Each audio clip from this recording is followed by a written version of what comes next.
Perkins film, we're keeping it locked, we're keeping it blazing, you know what I mean? Keep it there, Jamie Perkins, check him out. Woo! What's up, guys? So today I thought I would sit down and do a story time about how I literally snuck my way into working in the music industry once upon a time.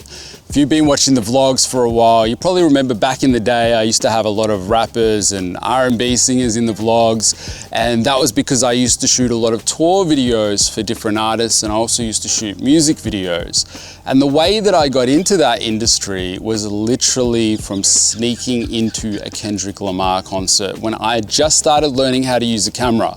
I didn't even really know how to use a camera properly at that point. I'd been learning for, I would say, probably like 3 months or so, and Kendrick Lamar was doing his first ever concert in Melbourne. This is when he was just starting to blow up. He was not at the point that he is now. He was just starting to blow up. And I've always had that special connection to Kendrick because Kendrick was how I got into this industry, even though I actually never even got to meet him.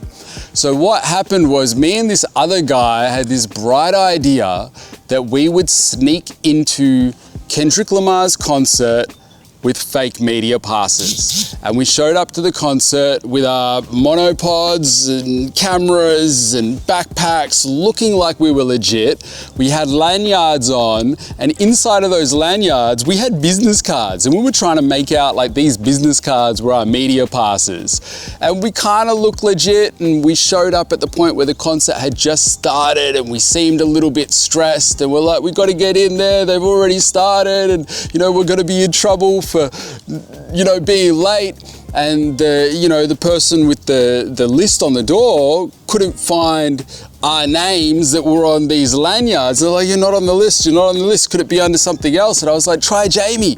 And by pure coincidence, and I guess because I have a common name, there was a Jamie on the list. And the person on the door is like, oh, okay, yep, there's a Jamie, go in. So we go into the concert, we set up, and we start filming, and we're filming for, I would say, like half of the concert, and we're filming from the same angle. There's two of us shooting from the exact same angle, thinking we're gonna be cutting between these two shots, which we actually did in the edit, which made no sense whatsoever from a videography standpoint, but I guess we were just excited that we were filming Kendrick Lamar.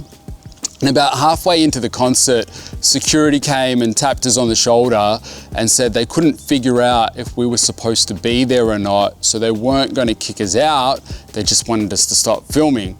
And we put our cameras away and ended up just sticking around and enjoying the rest of the concert. And then that night, we went and put together this quick edit of Kendrick doing a song, and I had the crazy idea to put the actual song behind the version that he was doing live. It made absolutely no sense. I don't know what I was thinking, but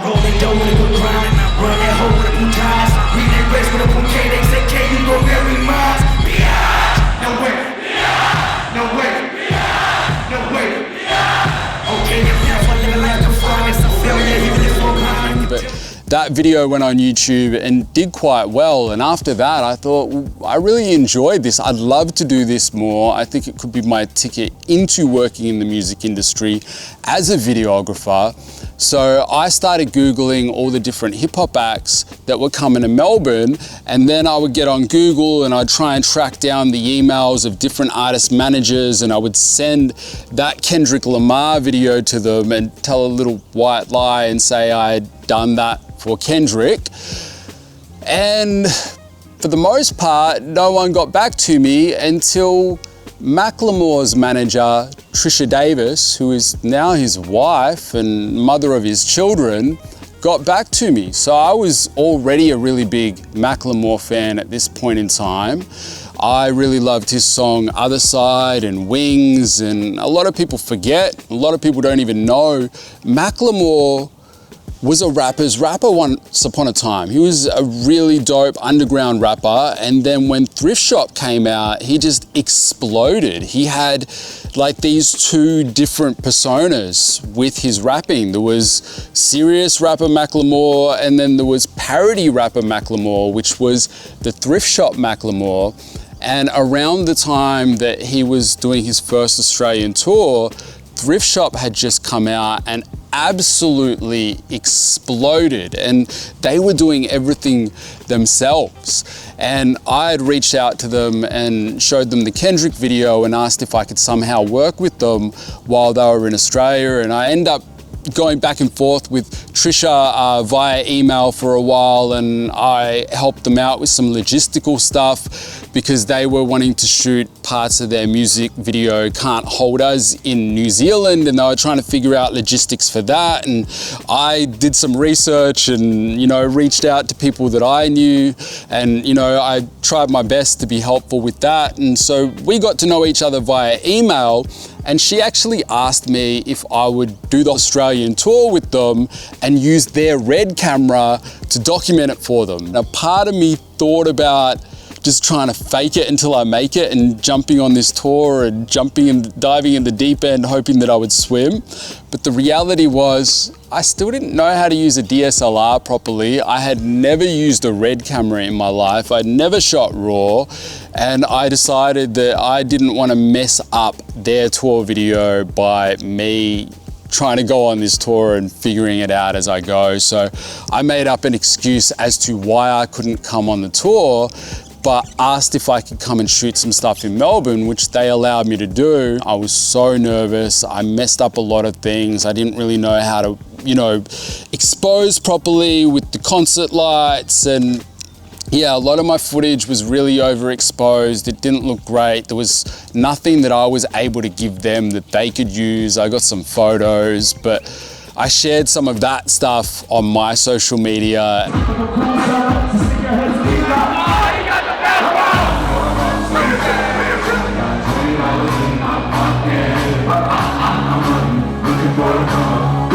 And that helped me get more work with other artists after that. So after that, I got to go and do some stuff with The Game. The Game was doing a concert in Melbourne, and I went and did some photography and video, which the photos end up getting used on The Game's social media.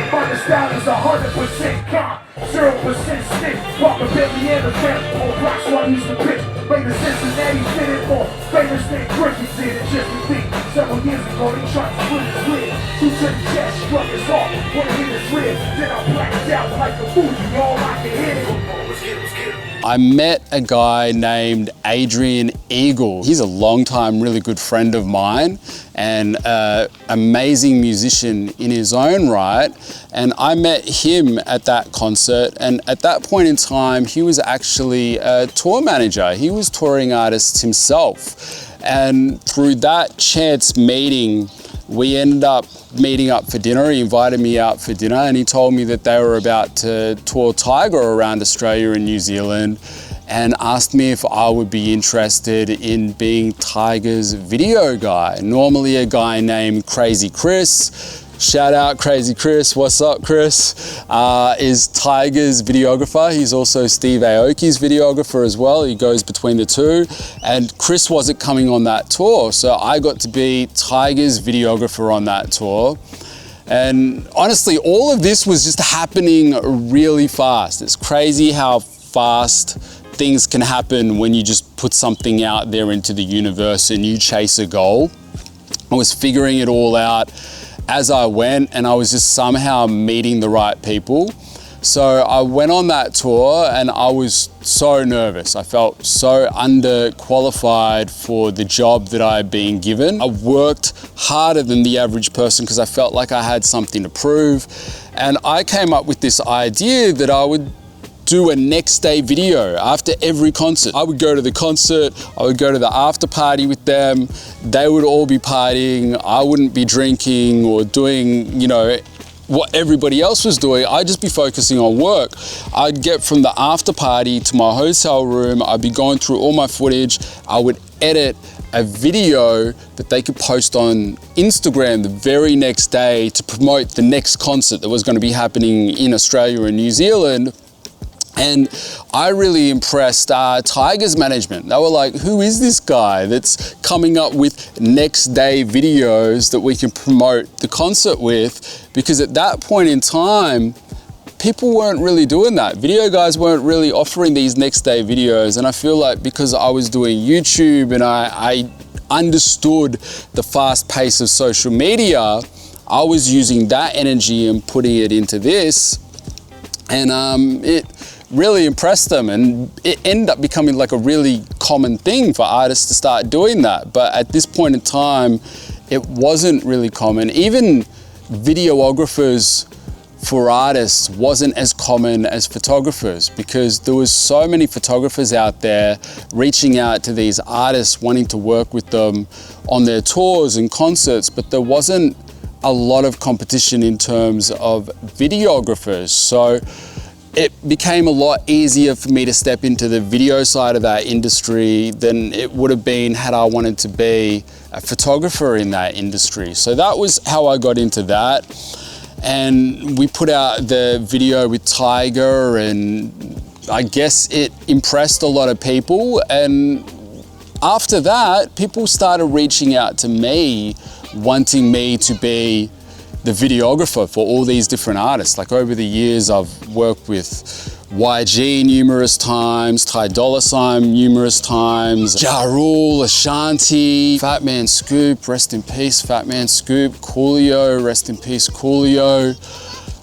There's been so many artists, I can't even remember all of them. I've had so many amazing experiences over the years, and it all came from that one experience of sneaking into a Kendrick Lamar concert, which just sort of had everything snowball after that. I got a lot of great memories from when I was doing that sort of stuff, and I really enjoyed working in that industry. But when I found out I was having my first daughter, I decided to give it all up and do YouTube full time, because it seemed like it was the best thing for my family. And you know, there's times where I do think, man, I wish that I still did this, because I really loved it. But ultimately, I think I made the right decision. And it was a hard industry to monetize as well. I think a lot of people, when they see you working with famous people, they think you must be getting paid a lot. But the reality is, the more famous a person is, generally the less you get paid. And that works for influencers as well. People always ask me, would you get back into that industry? Or maybe you should work with influencers since you know so much about YouTube.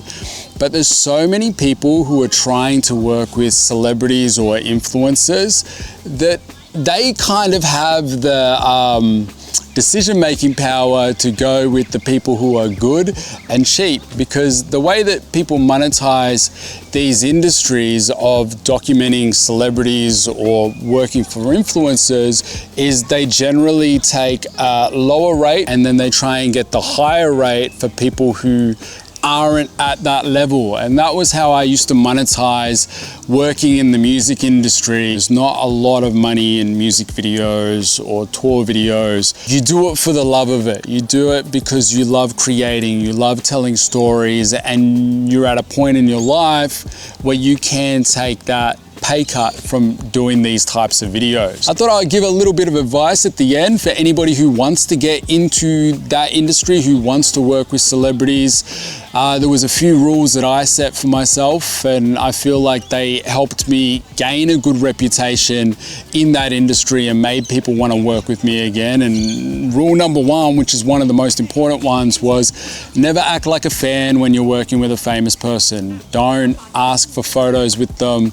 I mean, there was only a few times I ever got photos with people that I worked with, and that was usually on the last day of tour, once the comfort zone was already there. Never start off by being like, I love what you do, can we get a photo? That just makes the celebrities feel really uncomfortable. And you know, I've actually known a person who got kicked off a tour for acting like a fan. Don't act like a fan, treat them like a regular client. It'll help you to not only create a comfort zone, but to have a good reputation. And also, don't be opportunistic with the footage that you get. I used to always try and make the artist the hero of my videos. I've actually had TMZ reach out to me trying to pay me for footage that they believed that I had, and you know, it's just not the type of videographer that I wanted to be. And if you're trying to get into these situations, there are going to be points in time where you're going to get footage that you could potentially sell paparazzi style, and you need to make the decision. Am I a videographer, a storyteller, someone who wants people to continue working with me, or am I a paparazzi photographer or videographer? And I didn't want to be on this side of the table. I wanted to be on that side. So I was always very respectful in what I showed and shared when I was working with artists. I think the last piece of advice that I would give, and it was a rule that I stuck by, was focus on the work and don't get sucked into the partying aspect of it all. When I used to work with celebrities, I would be at the after parties, but I wasn't partying. I wouldn't drink when I was working. I wouldn't do all the other stuff that was going on while I was working. I would focus on getting my work done. I would get back to the hotel room. I would edit. I would have that footage to them really fast, because it's really easy to get caught up in living that celebrity lifestyle. So you got to remember, you're there for a specific reason.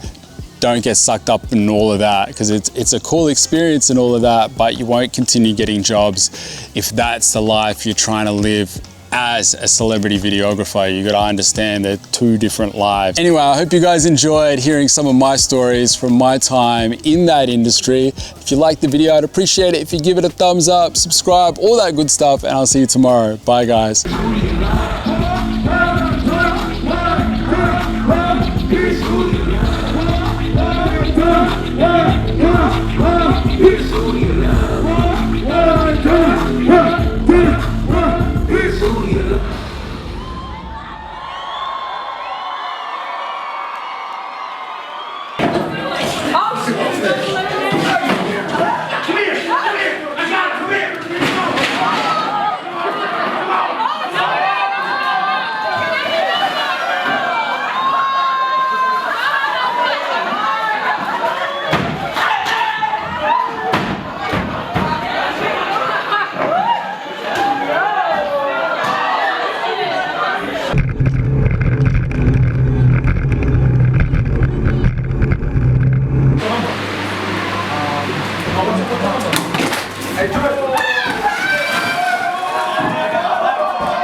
I hope y'all had a good time, because I had a good time. Shout out West Gage, Jamie Perkins Films, you know who it is. YG 400, goddammit. Hey, you gotta walk fast because I'm late already. Well, not late yet, but if we don't get in the car now, we're gonna be late. So as most of you guys know, I happen to be an artist that writes all my records. I write all my songs. So I feel like that's what allows us to have the bond and the connection, because I feel like I write about my own experiences, and you go through the same things, I go through the same things that you go through. You know what I'm saying? I just want to make sure that I really hear the lyrics.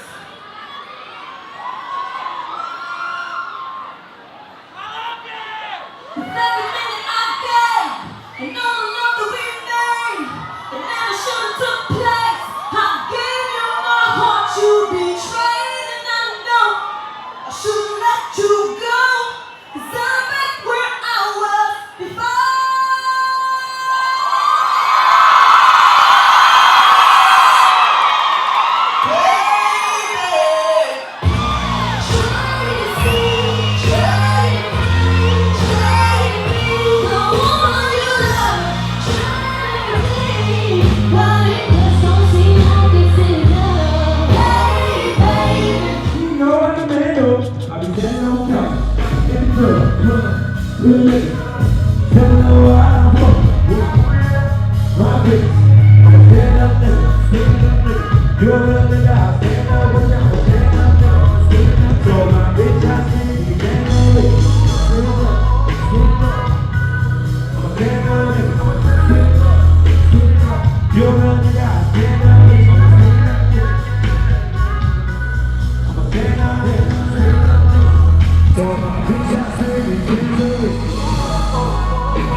First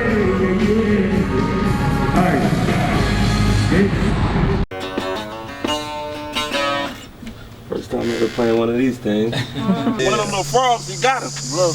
Gecko blood. Hey, blood, this is getting too wild. You scared us, Somebody pick. Let me go get a stick. Let me go get a stick. We finna pick blood up. Look like that one bites. Blood on his easy. Oh yeah, these yellow bellies, they're poisonous. Oh, yeah? He poisonous? Yeah, I'm I'm about to bounce. In the left, and don't scare you, mate. But he won't bite you. I took a shitload of prison. You want to give him a pat on the back? Ah, that's all good. I got that one though. I help Be More, baby. Blood look just like Be More. I held his baby. Or not. This is all-purpose seasoning. When in doubt, use all-purpose. Some black pepper.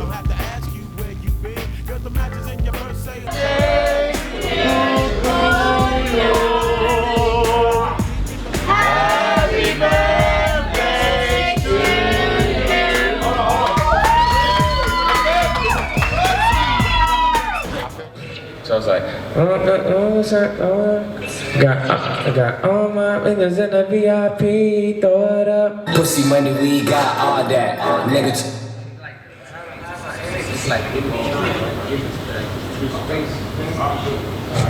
Got all my niggas in the VIP. Pussy money, we got all that. I got all my niggas in the VIP, throw it up. Believe it or not, you niggas red fleet. You niggas too Jaquan tipsy. Said I cannot let loose, think you limping. Got 100 bottles on ice, I got all my it's in the club tonight, ayy. Bet she need with me tonight. If it's a 187, all my niggas gon' ride. Throw it up, throw it up, got all good women, and we trippin', we about to throw it up. Throw it up, throw it up. Got all my bitches in the VIP, throw it up. I'm with a bad bitch, Richard Lane. I don't even know her first name, last name. Raised in the era of the cocaine. Reclack, pump, a nigga breaks. And my daddy had a Cadillac, and now his son got a Maybach. When they was carrying with a bullet in, I mean like right here. I sing on everything. I don't think I've ever rapped. A lot of people call me a rapper, but if you really analyze it, like everything has a melody to it. So, you know, I'll leave the rapping to like Wiz and YG and Kendrick and all them dudes. I'm just gonna, you know, get my singing off.